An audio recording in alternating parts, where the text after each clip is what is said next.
I saw your journey. I saw you actually. Funny enough, when after you already agreed to this interview, I saw you post off your story of how you made it basically to college. You Yeah. basically said you had an injury, you Yeah. were not getting playing time. What's the story of you in high school going from basically no one looking at you, no one knew who you were, to getting an offer, what, 10, 11 months later? Yeah. Yeah, so I think one of the biggest things, because obviously people see Harvard and they're like, all right, he has to be smart, he has to be an academic. I think the craziest part too is my freshman year of high school, I finished with a 2.7 GPA.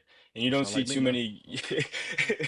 and you don't see too many guys, be able to have a 2.7 GPA and then end up at Harvard in their life. So for me, it was more just like a full story of like adversity and a full, I guess three different perspectives of one athletics, academics, and then just like family. So yeah, early on, I came into high school undersized, had to switch my position to receiver from running back, and I played running back growing up, but Yeah. um, just I wanted to get on the field, so I was able to play the first game of the year. Somehow I balled out, like did pretty well in sevens, so I got in the rotation. I scored the first varsity touchdown of the year as a freshman. But we did play, like I played at a small high school, like the Mhm. town I'm from. So I live in a town called Nahant, and we are too small to even have our own high school, so we go over to Swampscott. Swampscott's like, yeah, so Swampscott also is maybe like 600 kids in the school.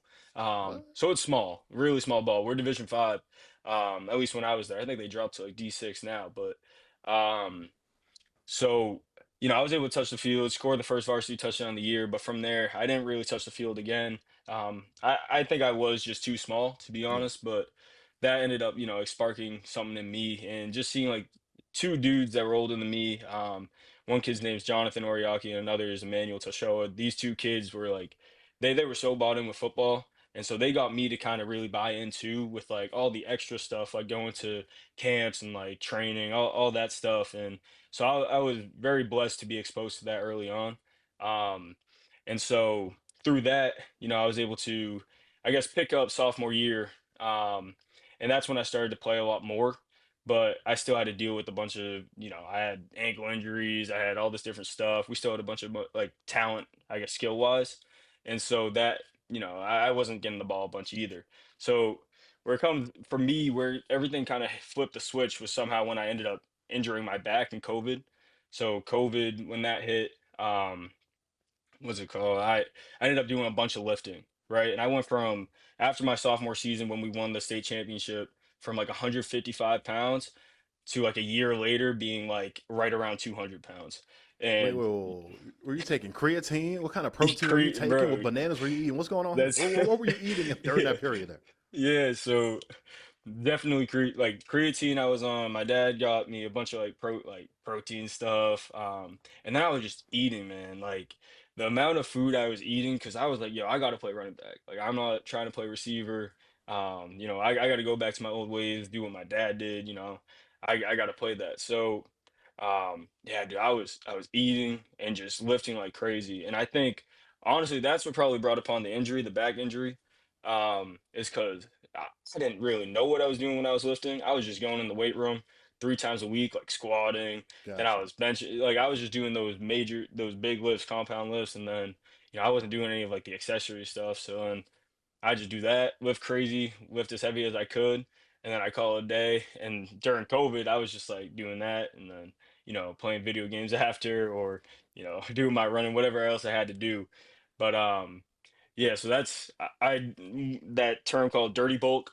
I don't know if you ever heard of that. That's what Mhm. I did during that time. And thankfully I was able to run and everything on top of it, so I didn't get slower or anything. So yeah, that's how I put on majority of my size during that time. So why running back? I know you mentioned you didn't want to play wide receiver. I don't know if you don't Yeah. want to go across the middle, but running backs get hit even harder. What Yeah. about running back made it so special that you had to play that position? My dad playing it, my older brother playing it, and then just for me growing up playing it, and everyone I watched when I'd grow up, like I was just always a big just student of the game, just loved to watch football. Like I could sit down even when I was little, just Sunday, 1 p.m. all the way until 9 p.m. just watching Yeah. football. Like it was just easy for me to do, and I loved it. And, I felt like everything just even from when I was young, just growing up was dedicated towards football. Like even when I played basketball, it was like, all right, how does this help me get better at football? And it was all the lateral stuff, obviously, all that stuff that came with it. So I think just being like just so in love with playing running back growing up, my dad, family doing it, and then just everyone I looked up to, like when I watched football growing up, like whether it was Le'Veon Bell, Marshawn Lynch, Reggie Bush, LaShawn McCoy, all those guys. They were just studs, and just being able to have the ball like a good part of the game and know that it's gonna come your way rather than running routes and you can get wide open, not even have the ball thrown to you. So I think I just love being able to have the ball in my hands and know that I can make a play. Now, fill me in on this. I know in NFL media and really NFL Twitter, people have this perception of running backs of being almost like divas or either being workhorses. Either you get the ball, or you don't get the ball. Mm, Describe to me if you're in an offense that pretty much runs the ball like 4 or 5 times a game. Harvard's pretty pass heavy themselves.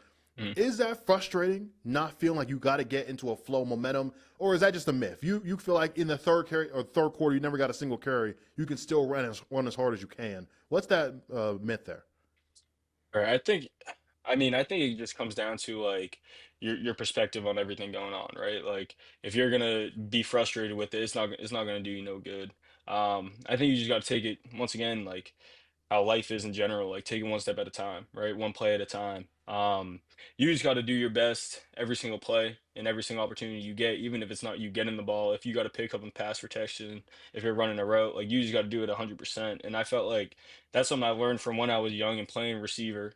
Was like, yo, if I want to get recruited, I got to make a play no matter what the play call is. So if I got to block on a run play, like I'm a Yeah. block as hard as I can. And so I feel like that perspective for me has definitely traveled over.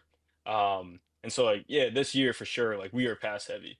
Our quarterback's a stud. We had a really good wide receiver who ended up doing a grad transfer to Duke. So we were definitely pass heavy, but every opportunity I had, I felt as though like I made the most of it. And whether it's me blocking my butt off or having to go catch a pass or just run a route in general, like I definitely embraced my role no matter what.